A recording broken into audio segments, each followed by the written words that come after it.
इश्रह ली सदरी वयस्सिर ली अमरी वहलुल उक़दतम मिन लिसानी वयफ़क़हू क़ौली। अऊज़ु बिल्लाहि मिनश शैतानिर रजीम। बिस्मिल्लाहिर रहमानिर रहीम। अस्सलामु अलैकुम व रहमतुल्लाहि व बरकातुहू। व्यूअर्स, आज मैं जो आपको तरकीब बताने जा रही हूँ वो मैं बकरे के गोश्त यानी मटन का सादा तरकीब बताने जा रही हूँ दही के साथ। ये बहुत आसान तरकीब है, आपके घर में जो चीज़ें मौजूद हों आप उनको यूटिलाइज़ करें। तो इसके लिए मैंने लिया है तकरीबन आधा किलो मीट लिया है, बकरे का गोश्त, आधा चम्मच हल्दी, एक चमचा मैंने लाल पिसी हुई मिर्च ली है, एक चम्मच ज़ीरा लिया है, एक चम्मच गरम मसाला और पिसा हुआ धनिया। इधर मैंने कुछ चीज़ें ली हैं, लाल गोल मिर्चें और साबुत ज़ीरा, और ये मैंने लिए है सूखी मेथी यानी जिसको हम कसूरी मेथी भी कहते हैं, और तकरीबन 1 कप मैंने दही लिया है जिसके अंदर मैं मैरिनेट करूँगी। तो आइए देखते हैं, मैं आपको बताती हूँ कि मैं किस तरह से स्टार्ट करती हूँ। अब मैंने जिस बोल में गोश्त को धो के डाला है उसी के अंदर मैं आपको बताती हूँ कि किस तरीके से करते हैं। सबसे पहले मैंने ये सूखा धनिया, गरम मसाला, पिसा हुआ ज़ीरा और लाल गोल मिर्चें लाल पिसी हुई मिर्च डाली। इसके अंदर मैंने हल्दी डाली, नमक डाला, साथ में नमक भी मैं इसी के साथ रखा था, नमक डाला। उसके बाद मैंने ये तकरीबन 1 कप योगर्ट डाल के इसको अच्छी तरीके से मिक्स करके ये मैंने इसको मिक्स करने के बाद इसको तकरीबन मैंने 20 मिनट तक के लिए मैरिनेट करने के लिए छोड़ दिया है। उसके बाद हम नेक्स्ट स्टेप करते हैं। अब दूसरी तरफ मैंने फ्रेंच फ्राइज़ एयर फ्रायर में बग़ैर ऑयल के बनने के लिए छोड़ दिए। तो इसको मैं तकरीबन 5 से 10 मिनट तक करूँगी और उसके बाद निकाल लूँगी। अब हमारे फ्रेंच फ्राइज़ बन रहे हैं, तो 10 मिनट में जब ये तैयार हो जाएंगे तो फिर मैं इनको इसमें से निकाल के आपके दिखाऊंगी कि किस तरह क्रिस्पी बग़ैर ऑयल के बनती हैं। ये 5 मिनट में बहुत अच्छे फ्रेंच फ्राइज़ तैयार हो गए हमारे। तो आइए हम नेक्स्ट स्टेप लेते हैं। अब एक पैन में आधा कप मैंने ऑलिव ऑयल डाला और उसके बाद उसमें तकरीबन 2 चम्मच अदरक लहसुन का पेस्ट डाला है।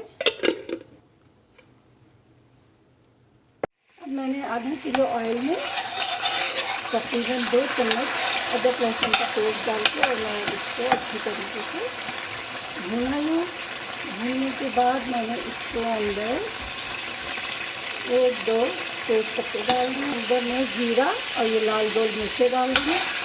तो अच्छी तरीके से करने के बाद मैं सारा अपना गोश्त का मसाला इसके अंदर डाल दूँगी।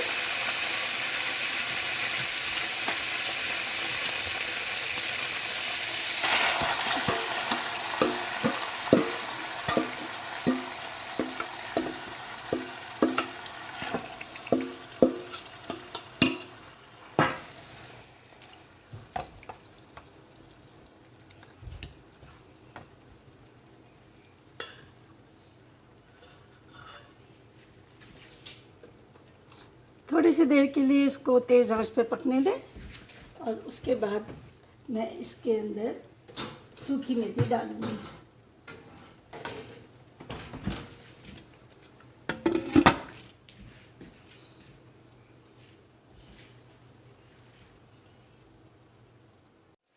ये बन रहा है, पक रहा है और ये तकरीबन दही के पानी में ही गल रहा है। तो मैं अब इसको ढक के दही के पानी में धीमी आंच पर गलने के लिए छोड़ देती हूँ।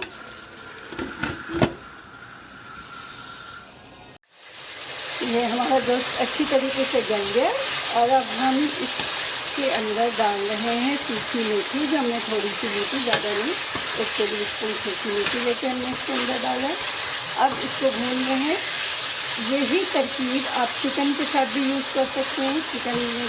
चिकन का ये है कि ज़रा जल्दी गल जाती है, तो जल्दी आपकी डिश तैयार होती है। गोश्त गलने में थोड़ा सा टाइम लगता है। अब हमने इसको अच्छी तरीके से हमने ये देखो भून लिया है।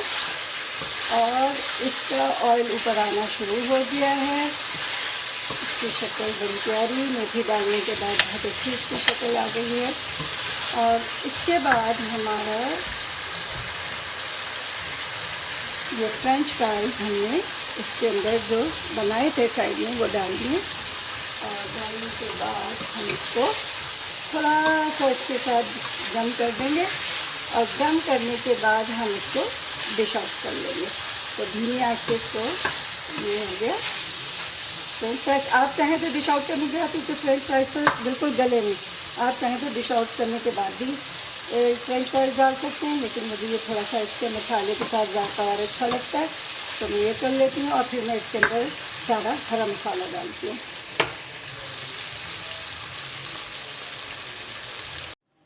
अब इसमें हरी मिर्चें डाली, अदरक कटा हुआ बारीक बारीक, और ये हरा धनिया डाल के, और फिर अब हम इसको डिश आउट कर लेते हैं। अब हमने डिश आउट कर लिए। उसके साथ मैंने जो थोड़े से बचे हुए फ्रेंच फ्राइज थे, इनको यहाँ सेट कर लिया है।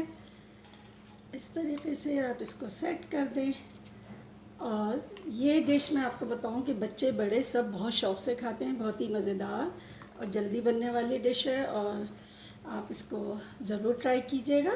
तो इसके साथ ही आप कराची कुकिंग विद समीना को इस छोटी सी बात के साथ इजाज़त दें कि आप ख़ुद भी और अपने बच्चों को भी ये बात बताएं कि खाना खाते वक्त हमेशा मुंह बंद करके और अच्छी तरह चबा के खाएं, क्योंकि इस तरह से आपका खाना अच्छी तरह हज़म होता है। अगर आपको मेरी ये रेसिपी पसंद आई है तो आप सब्सक्राइब करें, लाइक करें और कमेंट देना ना भूलें।